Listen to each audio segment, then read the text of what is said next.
Je veux partager avec vous aujourd'hui la stratégie pour augmenter votre fortune nette. J'ai passé 5 ans à l'université pour apprendre quelque chose sur l'argent, la finance et la comptabilité. En fait, je vous le dis, j'étais parti apprendre des choses sur l'argent, mais quand je suis sorti de l'université, je ne connaissais rien à l'argent, sachant que j'allais pour apprendre le jeu de l'argent. Et il est intéressant de noter, quand je regarde en arrière, que personne ne m'a jamais parlé de cette chose, composée de 2 mots appelés fortune nette ou valeur nette. Et je veux vous expliquer ce que cela signifie. Je vais vous le montrer aujourd'hui dans cette vidéo. Comment augmenter votre valeur nette? Qu'est-ce qu'elle est? Comment l'accumuler? Comment la créer? Comment devenir une personne à valeur nette élevée, c'est-à-dire une personne disposant d'une valeur nette substantielle? Nous allons même parler de ce qu'est un patrimoine substantiel. Et je vais vous montrer les 5 stratégies que j'utilise cette année, différentes de l'année dernière, différentes de 2020, différentes des années précédentes. C'est une année différente, une économie différente. Et différentes opportunités nécessitent différentes stratégies. Je vais partager avec vous 5 stratégies qui, lorsque vous les utiliserez en 2022, je vous garantis que vous aurez la meilleure année, la plus belle année de votre vie, la meilleure année, l'année décisive de votre vie. On vous le décrira littéralement plus tard. Dans 10 ans, vous direz « C'est mon année phare. 2022, c'est l'année où tout a changé pour moi. » Maintenant, parlons de la valeur nette. La valeur nette est décrite comme la valeur des actifs d'une personne, un ménage, une société, un État, un comté, une entreprise, une SARL, une planète entière si vous le souhaitez. C'est l'actif moins le passif. Et vous devez savoir exactement ce qu'est le passif. Tous les passifs ne sont pas des passifs, et tous les actifs ne sont pas des actifs. La valeur nette est votre actif moins votre passif. Je veux la définir pour vous, juste pour que vous compreniez ce qu'est la valeur nette et ce qu'elle représente, et qu'elle n'est pas constituée seulement de vos actifs. Si un type a 1 million de dollars d'actifs et 2 millions de dollars passifs, il y a une valeur nette négative. Vous verrez beaucoup de joueurs de football, des rappeurs, des gens qui réussissent très bien, des gens célèbres, qui s'achètent des maisons dans le monde entier. Ils ont 5, 6 ou 7 maisons et ils se retrouvent avec plus de dettes que d'actifs. Je vais vous montrer comment cela se produit et comment l'éviter. Je vais vous montrer exactement les 5 étapes qui, avec garantie, vont vous permettre d'augmenter votre valeur nette en 2022. En fait, une maison personnelle, si vous prenez votre valeur nette, disons que vous avez du cash et que vous avez 80 000 euros en cash. Disons plutôt 8 000 $ en cash. Et vous avez 10 000 $ d'actions. Disons aussi que vous avez des bitcoins et des crypto-monnaies. Que vous avez 5 000 $ de crypto-monnaies et que vous avez une maison qui vaut 250 000 $. Plus un compte de retraite. Vous avez 20 000 $ sur votre compte de retraite. Maintenant, vous avez un emploi. Votre emploi ne sera pas considéré comme faisant partie de votre valeur nette, même si votre emploi est en fait l'entonnoir qui vous permet de créer de la valeur nette ou des investissements qui pourraient réellement s'ajouter à votre valeur nette. Sur cet exemple, quelle sera la valeur nette de ce type? Ou plus précisément, son actif brut. On parle ici d'actif brut parce que votre actif en lui-même ne détermine pas votre valeur nette. C'est votre actif moins votre passif.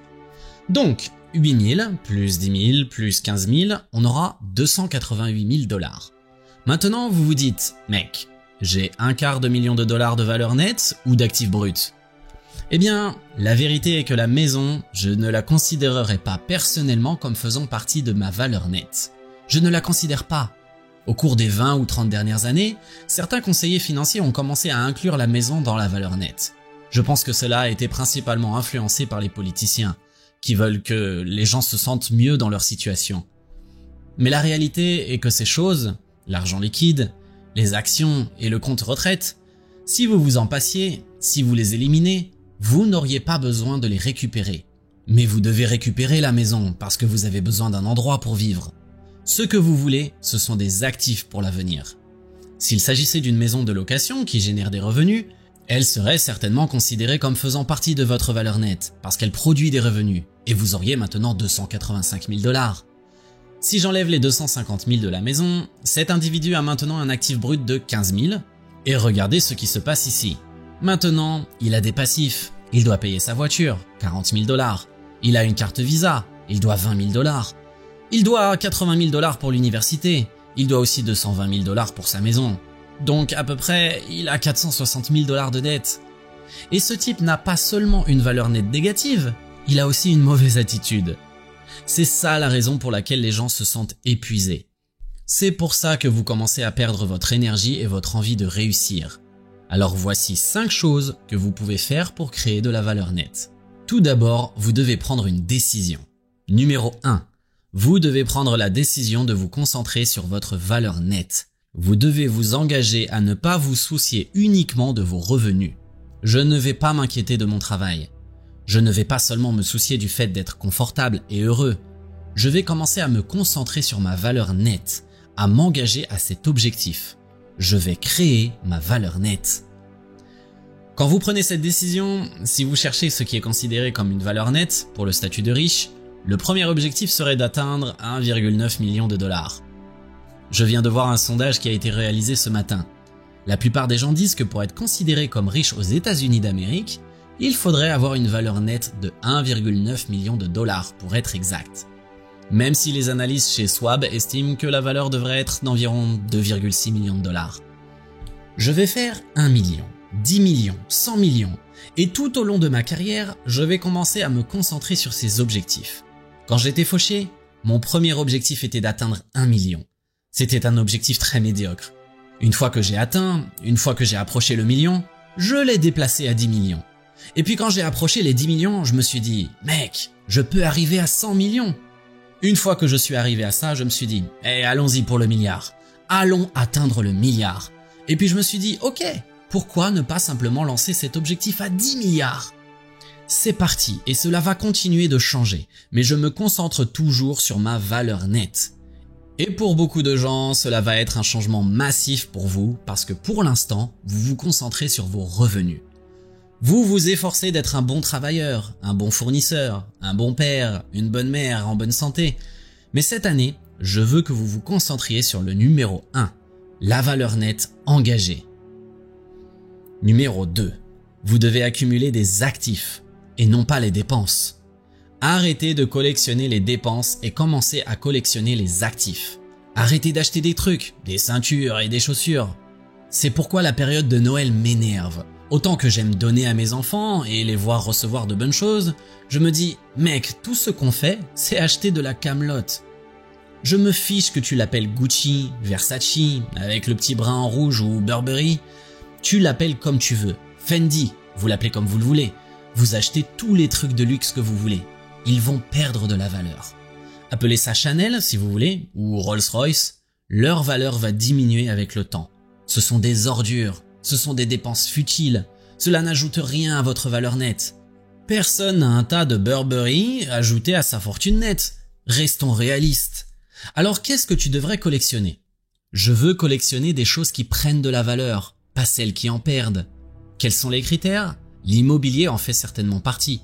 En particulier les entreprises immobilières génératrices de revenus, beaucoup plus difficiles à lancer. Les gens disent que l'immobilier est difficile. Je suis sûr que c'est aussi difficile que de démarrer une entreprise d'objets d'antiquité. Je vais aller acheter une voiture ancienne, problème avec les voitures anciennes, elles génèrent pas de revenus. Je dois avoir un endroit pour la garer et la garder.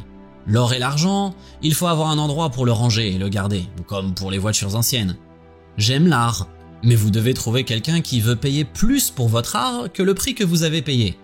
Ce n'est pas toujours le cas. L'art ne prend pas toujours de la valeur.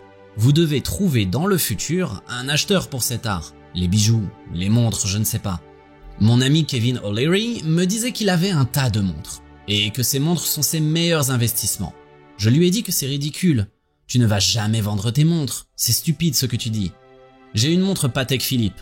Je ne vais pas la vendre. Probablement jamais. Est-ce que quelqu'un la vendrait un jour? Peut-être. Est-ce un actif? D'accord, mais je ne vais pas l'ajouter à ma valeur nette parce que personne ne va me payer pour ça aujourd'hui, même si elle peut être considérée comme une valeur nette. Une Rolex que vous avez achetée il y a 20 ans vaut plus d'argent aujourd'hui qu'il y a 20 ans. Mais allez-vous la vendre? Si ce n'est pas le cas, la valeur nette n'a rien à voir dans ce calcul. Mais vous avez besoin d'un objectif. Vous avez besoin d'un but en ce moment. Vous devez vous fixer comme objectif de construire quelque chose qui indique que vous avez de la valeur. car les banques vous accordent du crédit sur cette base. Le partenariat, les actions en bourse, acquérir des actions d'entreprise qui sont là pour durer longtemps. Acquérir des crypto-monnaies serait un bon moyen d'augmenter votre valeur nette, mais la volatilité qui en découle est un peu folle. 50 000 aujourd'hui, 40 000 de plus, 80 000 dans le futur, peut-être tomber jusqu'à 20 000. Et là, votre valeur nette se fait un peu secouer ici, ça ne va pas être agréable pour vous. Donc, on prend la décision de collecter des actifs, pas des dépenses. Troisième point, vous devez augmenter vos gains. À un moment donné, vous devez augmenter vos revenus. Je dois augmenter mes revenus pour que je puisse me créer une valeur nette et que je puisse faire des investissements. Pour qu'un jour, je puisse diminuer mes revenus. Je parlais de ça avec Harold l'autre soir. Ses revenus en tant que joueur de Yankee étaient très élevés ici. Et il savait qu'un jour, il n'aurait plus rien en salaire. Donc, ce qu'il a commencé à faire, c'est de remplacer ses sources de revenus. Il a commencé à prendre ses gains et à investir dans des actifs qui, un jour, lorsque ses gains tomberont à zéro avec son club Yankee, les revenus de ses investissements remplaceront ses gains, qu'il sait qu'un jour tomberont à zéro. C'est très important. J'ai toujours su que mes revenus diminueraient avec le temps. Alors, que dois-je faire pour être un pourvoyeur responsable de ma famille et faciliter la vie des gens que j'aime ? Je veux prendre mes gains qui, je le sais, vont se déprécier, baisser, s'épuiser, diminuer au fil du temps. À un moment donné, ils iront jusqu'à zéro. Et j'ai besoin des actifs. J'ai besoin d'investir dans des actifs qui augmentent avec le temps. Numéro 4. Ne perdez pas de l'argent. Écoutez-moi, arrêtez de jouer, arrêtez. Risquer tout pour un biscuit est stupide. Arrête de prendre des risques. Je vais mettre 5 000 $ sur une crypto et je croise les doigts, en espérant que ça atteindra la lune. Mais si ça n'atteint pas la lune, tu as déjà perdu 5 000 $. Arrêtez de perdre de l'argent. Arrêtez de jouer. Ne perds pas d'argent. Si tu veux que ta valeur nette augmente, ne perds pas d'argent.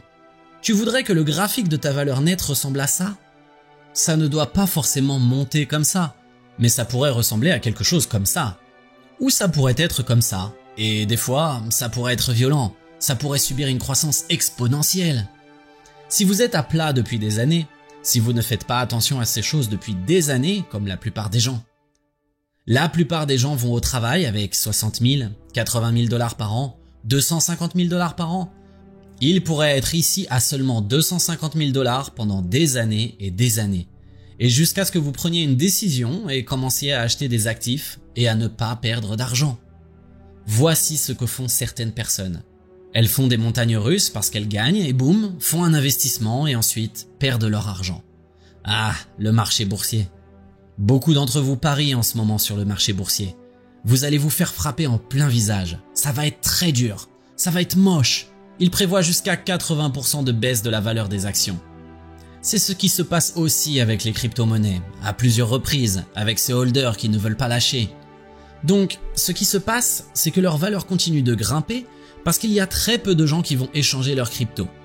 Voici la valeur nette de mon argent sur une période de 12 ans. Regardez ça. C'est une image vieille de 2 ans. Depuis ces 2 ans, il a juste monté en flèche à partir de là. C'est ça le revenu. C'est ça mon objectif de revenu. Alors ne perdez pas d'argent. Augmentez vos revenus. Augmentez votre capacité de gain pour pouvoir commencer à faire des investissements dans d'autres choses. Si vous n'avez pas augmenté vos gains, vous ne pouvez pas investir.